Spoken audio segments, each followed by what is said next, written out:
Why? Stop crying. What's up? Okay. What's up, y'all? Welcome back to the Walk Live. Listen, for all you who've been rocking with me since day one, you know I love you. That's you. That is your heart. Huh? From me to you. What? And for all you who are new, thank you so much for stopping by. I hope you like what you hear and what you see. My name is Takima. I post on this channel usually every Tuesday. What do I post on this channel? Different nuggets, different lessons that God has given me along my journey. And they've helped me chip away at some of the barriers that have been in my path. And my hope is that by sharing, they will help you as well. You also see me doing different things from time to time. You might see me vlogging. You might see me interviewing, whatever. You might see me doing a number of things. I like to say when you come to this channel, you will definitely find inspiration. You'll find laughter. And you'll find life. Okay? So, if that's what you came for, I'm going to give you what you came for. Now, I like to give my peoples some time to hit that subscribe button and that notification bell because I don't want you to miss anything. Okay? I don't want you to miss I care about you. Okay? So, why don't you care for me like I care about you? Okay, so I'm going to give you a moment. Go ahead and hit that subscribe button or that notification bell. If you're new, listen. You know how they tell you don't jump into things too quickly. I want you to forget everything you learned. Forget everything. No, I'm just kidding. Listen, if you want to hit that, if you feel like this is your jam already, if my personality or my whatever is your jam, just go ahead and hit that button. If you want to wait, that's cool too. Listen, whatever it is, I'm just grateful you're here.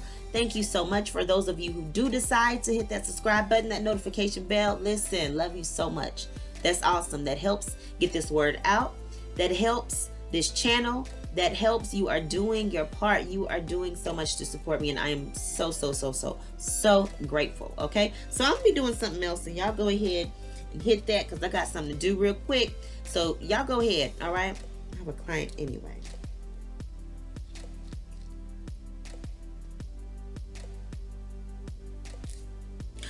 I'm just trying to figure out though, why do they include these combs and brushes in the little set with these dolls as if I can actually get the comb through the hair. Anyway, everybody got okay, I see what you did. You hit that subscribe button. That's what I'm talking about. Welcome to the family.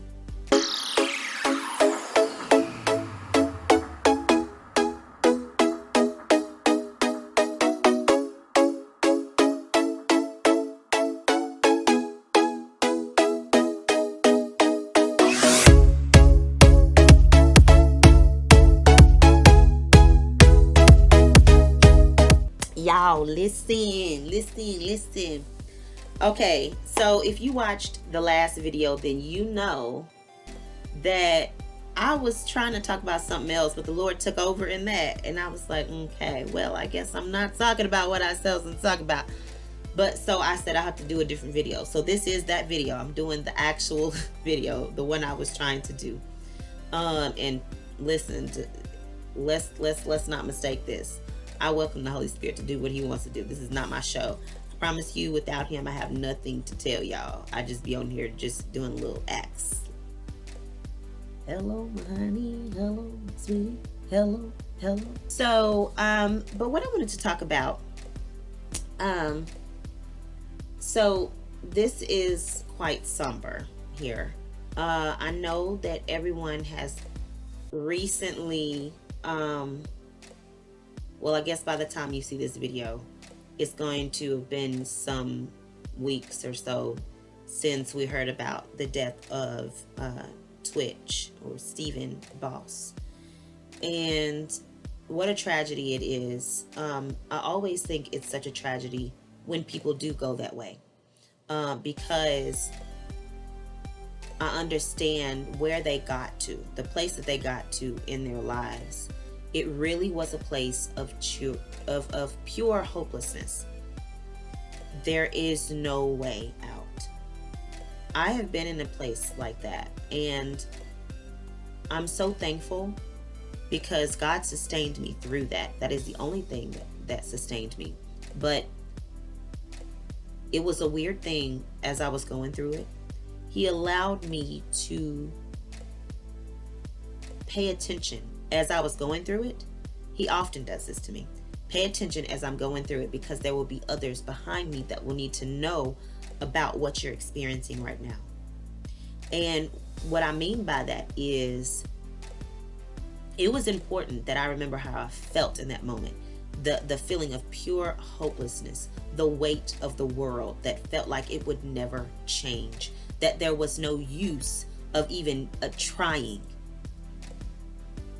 There's no use. It's pointless to even go on. Pointless to even try.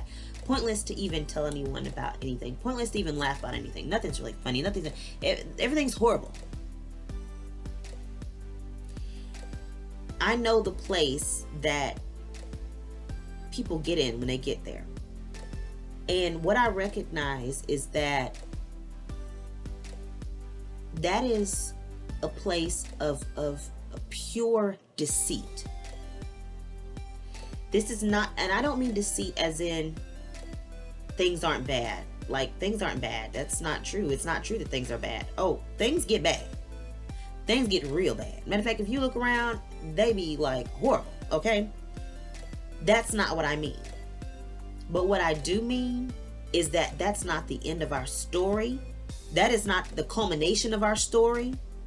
That's not the highlight of our story. That might be a part of it, but that certainly is not the majority of the story for us. That is not where it ends. God certainly has plans for our lives. Plans that were set before we were even made, before we were even thought of. And I want us to be encouraged. Even when we go through these moments, it doesn't mean that this is the end, that there is no more. When Christ came, he came that we could have life, and have life more abundantly. For those who may have experienced life before him, it would seem that there is no way. No way to make things better, no way to change the way that things are, no hope. Even when Christ was here and he was on the earth and he died, he was crucified, there was that still hopelessness for those days that he was dead. It would seem that there was no way. The only hope that we had is gone. Literally, these people who were ignorant to what was going on, who did not believe, who would not accept what he was saying, they took him out of here. Now what are we going to do? What am I going to do? There is no coming back from this. What am I going to do? And even those who believed, some of them were a little worried. Like, I know that you said that you're coming back, but you're like dead. And so far, people who are dead are just dead. So there was this shared sense of hopelessness for a bit. At the very least, there was this shared sense of doubt, being unsure, being confused about the place, their current state that they were in. But that was not the end of the story, because Jesus rose. He rose, and he rose with all power, and he rose, and it changed the entire game. Oh, no more. No longer did you look at something and say that this is the end. This is what it is. It's hopeless. So you mean to tell me that the most permanent thing that we as human beings have experienced, you defeated that? That doesn't even reign over you. You don't even succumb to that. You don't even bow to that. That can't even hold you. You know what that did? It makes us ask, well, then what then is there that can hold us? What then is there that is so permanent that there will be no hope?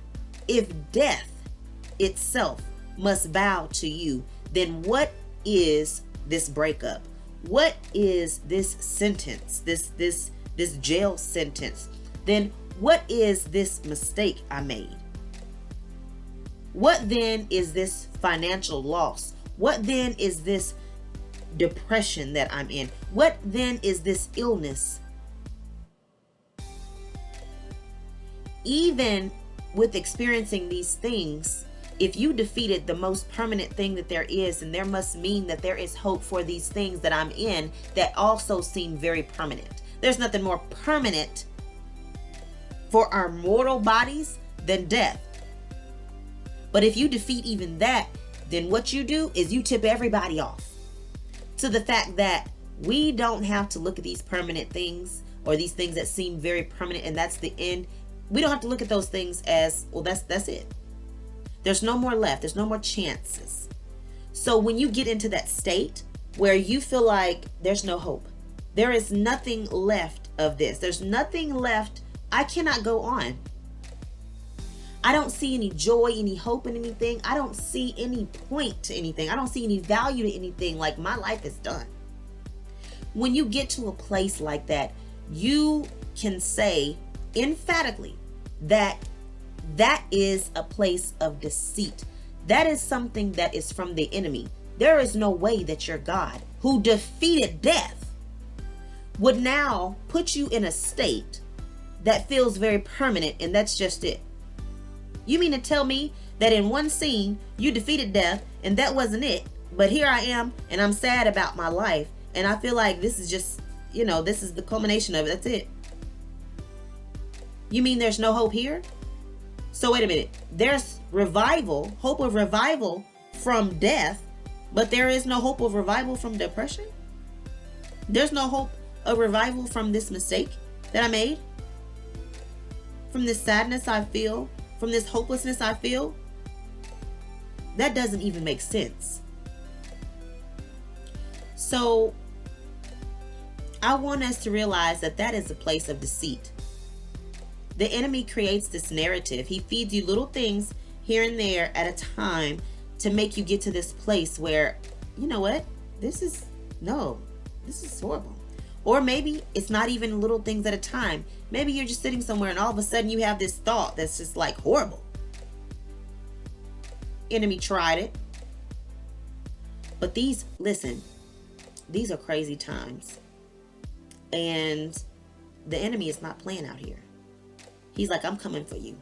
I'm trying to take you out as soon as possible. As soon as possible. I'm either trying to take you out of here as soon as possible, or I'm trying to get you on my side so that you can start infecting other people. And then I can take all of y'all out at the same time. I can get 50 for the bargain of one, for the price of one. So I want you to know the truth. You shall know the truth, and the truth shall set you free. That's what I am telling you today. Listen, you're not hopeless. Let God be your hope. The Bible says that in our weakest point, His strength is made perfect. That means that even when you come to the end of yourself, you're at the strongest place possible. Oh my goodness, the Father Himself, the Creator Himself is rising up on your behalf when you're at your weakest moment. I dare you. I beg you. When you feel like you are at your wit's end, do the opposite thing than what your mind, what your body, what your circumstances, what your environment is telling you to do. Next time you're in that moment where you feel like, well, this is just a natural progression of things. I have a breakup. I get sad. I get depressed. I don't want to do anything. I don't get up to feed myself. I don't call my friend. when you start seeing that natural progression of things happen that you normally would do after something bad, I challenge you to do the opposite. If you're sitting there, you're in a moment and you're like, I'm hopeless, I don't see no light, I don't see no reason to smile, I want you to do something crazy. Smile. It would feel stupid in the moment. It will feel like, this is dumb, this is not doing anything. It's not doing anything for me. That moment where you feel like, I'm so mad. I'm so mad at you, Lord. I don't even know what. Are you even there? You see me? You see this world? In that moment, I want you to say, thank you, God. You are amazing. You have sustained me. I am still breathing. Listen, you got to start training yourself to go against the grain. Stop giving your body, your mind, the enemy, everything it wants.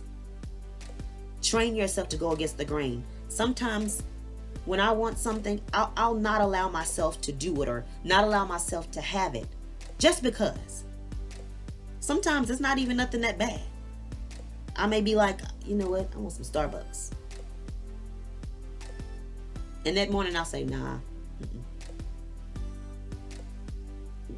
In reality, there's not any real reason to not go get any. I got the money. I can go get some. It's cool. I'll be fine. I'll drink it. No one will ever even know I drank it. Starbucks will be happy to take my money. It'll be a great day. But sometimes, just because, I will say no. I'm not going to do it. You know why? I don't want anything, anyone, including this body, including whatever spirit is sent from the enemy. I don't want anything or anyone to get it twisted that I am controlled or that I must do what I feel like doing. That I'm being controlled by my feelings, what I want to do, my desires. I need to send a reminder every now and then because I don't want this body to get used to the fact that I get everything I feel like, everything I want, everything I desire, everything I'm thinking about. I get it. I want it. I got it. Absolutely not. Because my body needs to be reminded that Because you know what's going to happen if I keep on giving it every single thing it wants? Then in that time where I'm thinking about something I shouldn't have or I shouldn't do, my body's going to have it.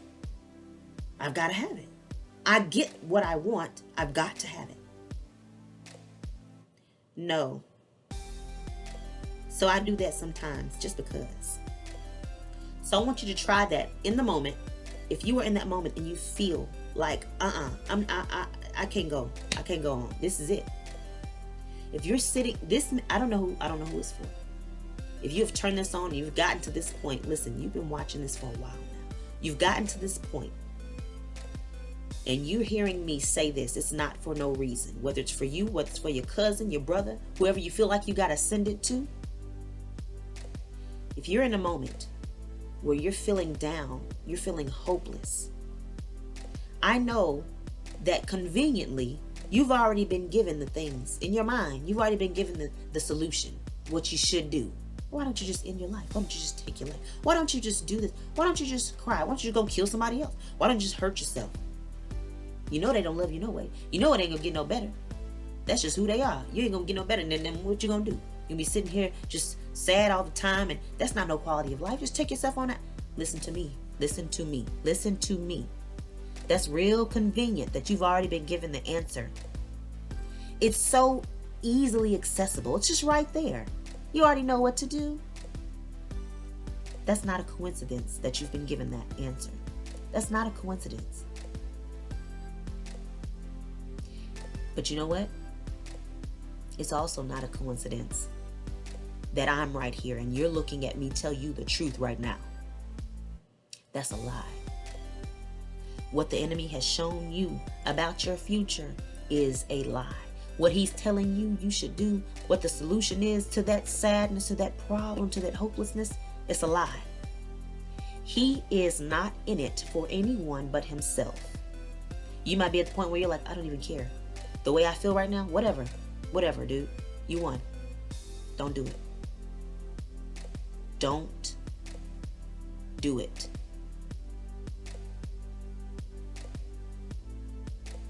Don't say you have nothing else to lose.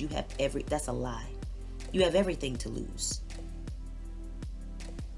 You have no idea what's around the corner for you. Right now, I want you, even if it's just for this moment, do the opposite of what you're feeling right now. If you have a gun and you're ready to use it on someone or yourself, do something crazy. You're already doing something crazy. You're already about to do something crazy. What's another crazy thing? I dare you. Pick up the Bible. Just start reading. Just start reading. It doesn't even matter if don't expect it to say something extravagant. Don't expect it to say, oh, and you, Andrew, or you, Sarah, your life matters and you are here for a reason and you should not hurt yourself. Don't expect to see that. Just read. You know what it's doing? It's conditioning your body to hold on to something stronger than yourself in the moments where you can't anymore. You don't have nothing to give. Just read. And they come again to Jerusalem. And as he was walking in the temple, there come to him the chief priests and the scribes and the elders, and say unto him, by what authority dost thou these things? And who gave thee this authority to do these things? And Jesus answered and said unto them, I will also ask of you one question, and answer me, and I will tell you by what authority I do these things. The baptism of John, was it from heaven or of men? Answer me. And they reasoned with themselves, saying, if we shall say from heaven, he will say, why then did ye not believe him? But if we shall say of men, they feared the people, for all men counted John, he was a prophet indeed. And they answered and said unto Jesus, we cannot tell.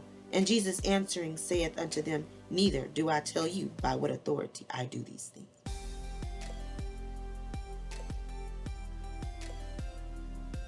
My Bible was just laying open.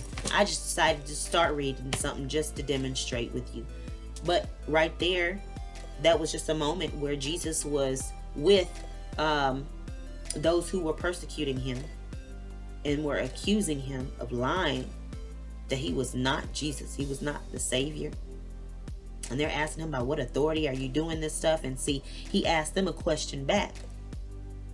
He asked them a question with purpose, though, because he knew that if they answered the question correctly, and they knew what the answer was, then they would have to also admit that he was who he said he was. And instead of doing that, they decided to say, I don't know. You can pretend like you don't know if you want to. But the alternative is that you admit what you know. You know what this is. You know. Even those who try to act like they didn't believe, even those who were persecuting Jesus, were accusing him of lying, knew that something was up. They knew something was up. Now, for whatever reason, they didn't want to believe it, but they knew something was up. What is the point of what I just said? I just simply picked up my Bible and I was able to get a message out of that. But even if I wasn't, that is doing something for me. It is reading the living Word of God, something with life in it. When you can't go on, when you can't do it anymore, give it to somebody that can. Speak up, talk to somebody, even if it's just a little bit. If you will just go, just be obedient. Go and talk to someone. Don't hold it. Don't just sit with it. Go, say something. If you will just give God a little teensy centimeter, he will take miles and miles and miles and miles and miles and miles. God is saying, just give me the opportunity.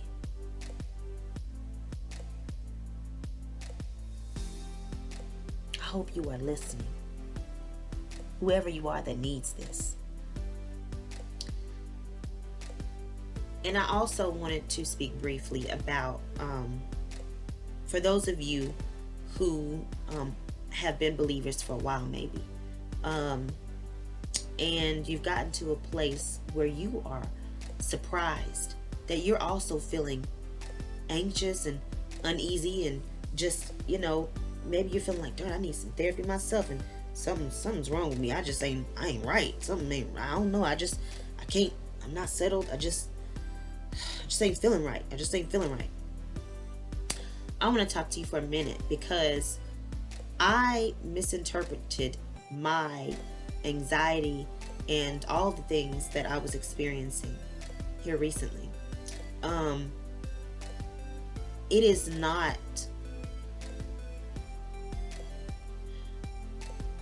Okay, let me just remind you.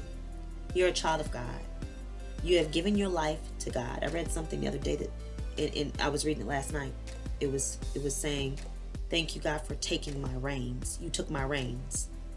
If you think about taking an animal's reins, like a horse's reins, that means you're taking control now, and you're now leading that horse.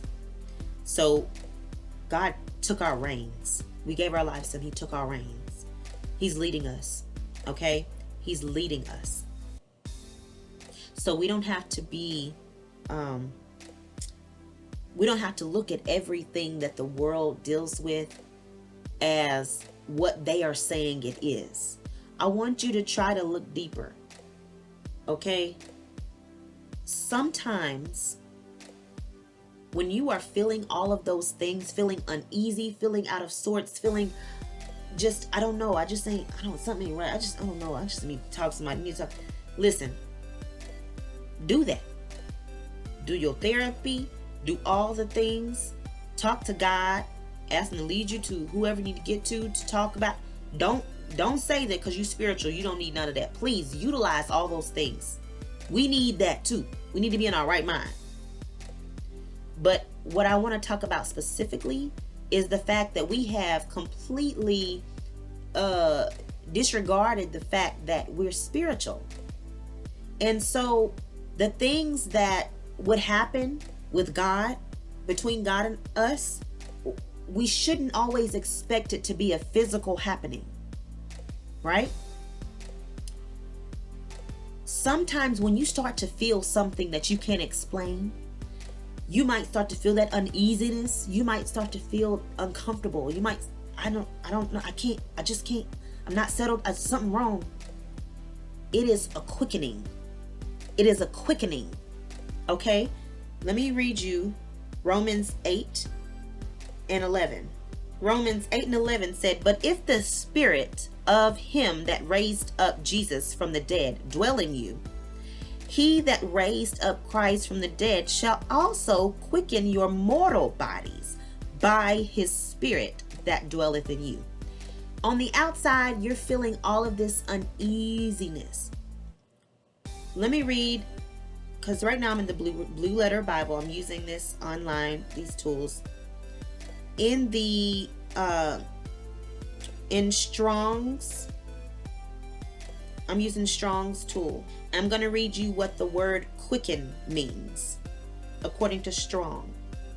So first of all, the Greek word is, y'all don't let me mess it up because I'm about to here.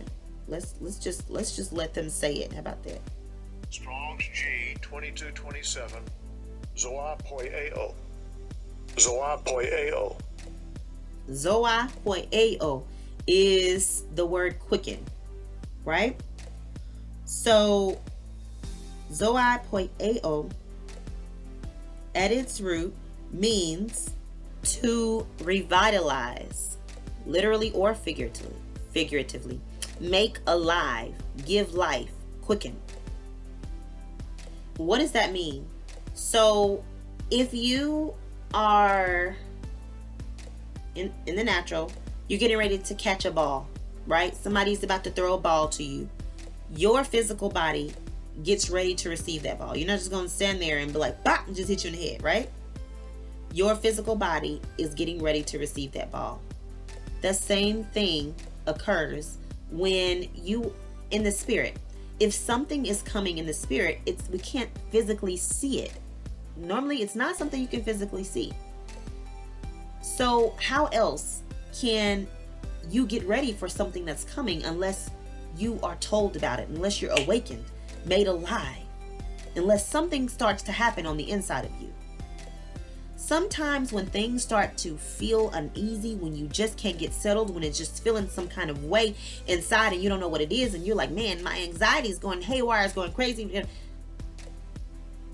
Perhaps God is quickening your spirit. Perhaps God is telling you something is coming, not in the paranoid sense that somebody about to come get you, which you don't know what God is telling you is coming. We don't know. He may be telling you the world's going haywire. I need you to get up and pray. I need you to spend more time with me. A lot of people are discouraged out here. I need you to get up. I need you to get up. I know you've been resting for a while. I need you to get up. I need you to get up. You have been called.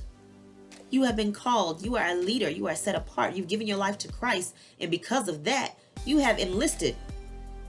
You've enlisted to be his hands and feet. So if you're quickened, if you're feeling uneasy, sometimes it may be that God is telling you, get up. Sometimes you're feeling uneasy. You remember when you were younger and your mama would be cleaning the house on Saturday? Maybe it's just me, I'll testify.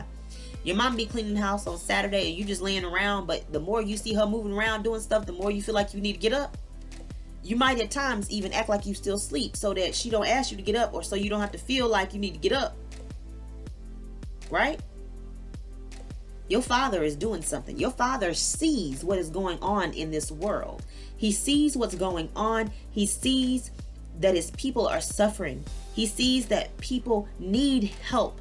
People need someone to intercede. People need someone to come and actually give them physical help, maybe food, whatever it might be, a word of encouragement, a hug, or whatever. People are in need, or he sees that the enemy is running rampant.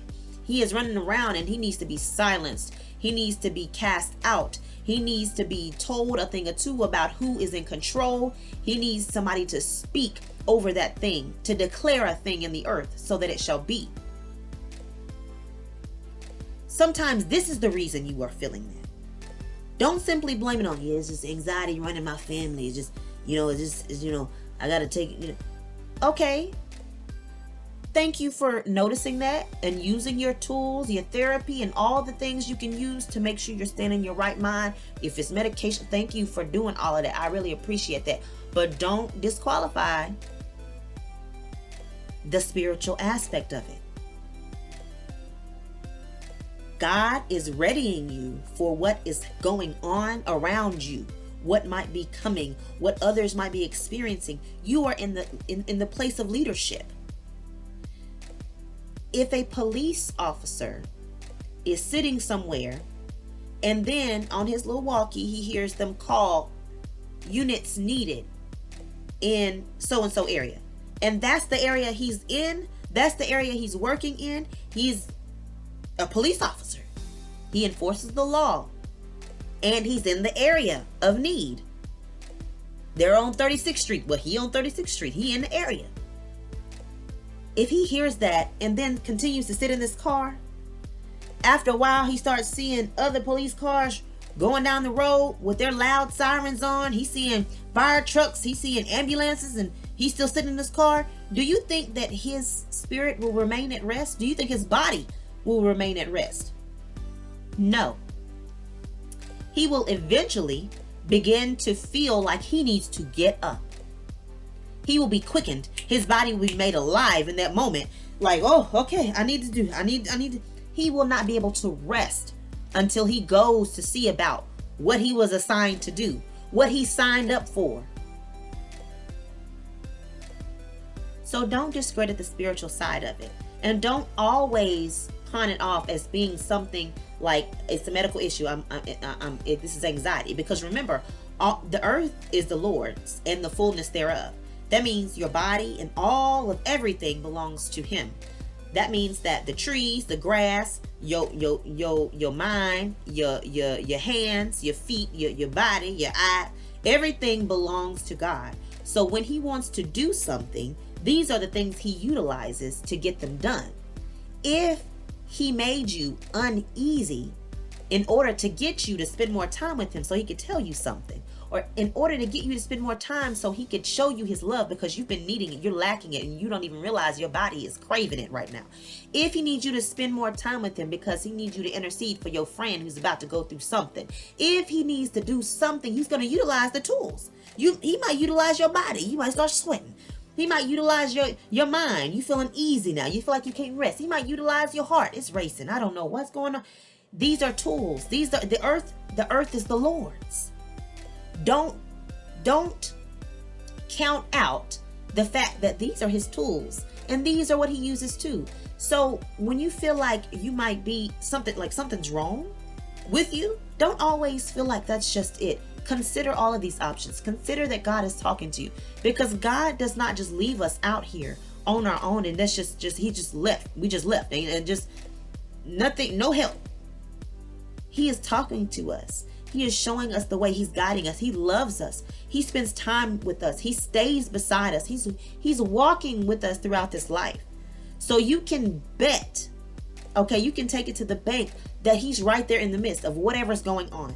You see this stuff that's crazy. He see this stuff that's crazy. You feeling some kind of way. He knows you're feeling some kind of way. He's right there with you. But consider that he could be telling you something, that he could be the one trying to do something in your life. Turn your attention. What do you want, Lord? What is it that you wanting me to do right now? What's going on? Sometimes when I see stuff going haywire, I'm looking on the news, I'm looking at it all. I'm like, Lord, what do you want me to do? I feel real uneasy right now. What do you want me to do? And that doesn't mean he's going to say, put your cape on, go out there and I want you to fly down and save the world. He might say, put your shoes on. I want you to go and get a pizza. Give it to the homeless. Put your shoes on. I want you to go visit your friend. Or go get on your knees and pray. I want you to pray for your mother, for your father, for your niece, for your nephew.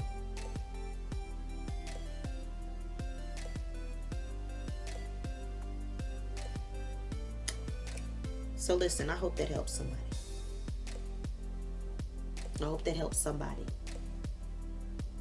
I really wanted to get that out. And I could talk about this more and more and more and more. But if you've made it this far, you've already watched for a long time. And I'm so grateful. Listen, you know what I always say? My journey with God has been just that, a journey. And it's one that I know I was called to share with you all. And I want to thank you for joining me week in and week out on this walk live.